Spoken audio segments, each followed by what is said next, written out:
tarkim.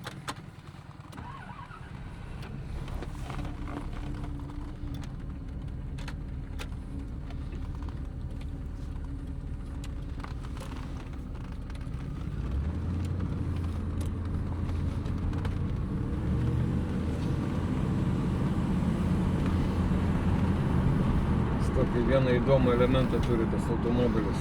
Pas jį nėra, jeigu žinot, kickdownas automatas. Jo. Ne? Nu, kada gazo pedalą nuspaudė iki dugno, meta žemesnę pavarą, pas jį šito nėra. Jeigu spaudytas, sakysim, į trasą išvažiavęs staigiai gazas dugnas, jisai lėtėja saikingai. Ir tai yra padaryta sąmoningai, kad jeigu veži keleivį, kad nebūtų, ta prasme, Jo, jis į komfortą orientuotas. Taip, orientuotas į komfortą, ne į greitinį ir ne į sportą. Bet jis važiuoja puikiai, 120, 130 važiuoja, jam sveikatos užtenka, jeigu neklystu, arklio jėgomis apie 350 arklio jėgų. Čia didelis labai sukimo momentas, virš 6 litrų.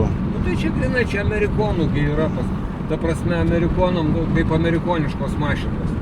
Iš esmės, Amerikoje 90 km per valandą, jeigu tu važiuoji 100, policija sustabdo kalėjimus kažkiek tai ten mėnesį. Tai pas juos visi automobiliai orientuoti amerikietiški į tą pagreitį, bet ne į maksimalų greitį.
Taip gerai?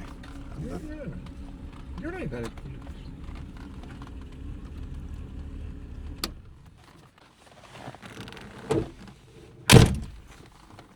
Kaip jų... Raktelį ir į dešinę. Ir dar kartą pasukit. Posūkis ratelė čia, pavaros čia, kaip ir visuose automatuose, paspauskit stabdį. Atbulinė pavara, neutrali drivas. Ai, va, jisai parodo čia, Jo. ne? Nu, geras. Nu ką, važiuojam tada. Mes į kairę, ir po to į Ir kairę. po to į kairę.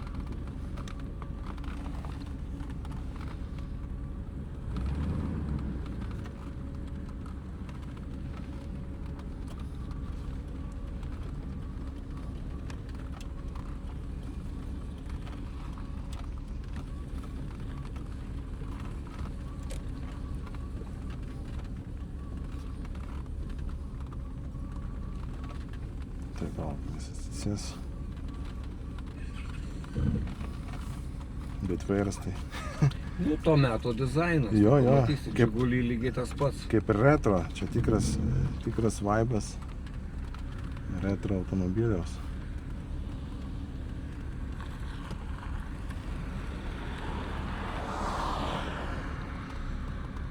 Kondicionieriaus turbūt ten net nebuvo, gal ir buvo. Buvo kondicionierius, tik tai jisai vargšas jau nusibaigęs.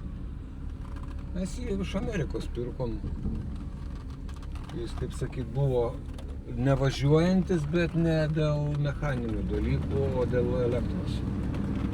Ir jų pagrindinė bėda yra elektra, nes schema, visa elektros sistema yra ant relių padaryta. Nes tas laikotarpis, kai jau kaip ir mikroschemos buvo, bet dar jie anglai pagal senas tradicijas visur stovi realius. Ir pavyzdžiui, vat su sėdynės, tenai su varikliukų problemos, mes čia paprasardę buvom žiūrėjom, tai sėdynių valdyme yra 12 realių.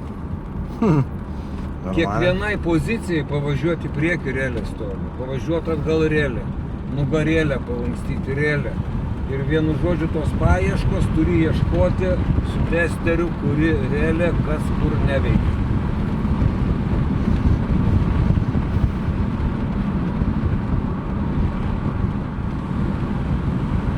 Mes nupirkom dar 88 metų lygiai tokį patį Bentlėjų. Visi gedimai lygiai tokie patys. Čia ta pati mokykla buvo, turbūt ar gamykla ten. Tai iš esmės beveik ta pati, nes mašina nieko nesiskiria, tik emblema. Bet minkštai labai važiuoja. Čia Amerika.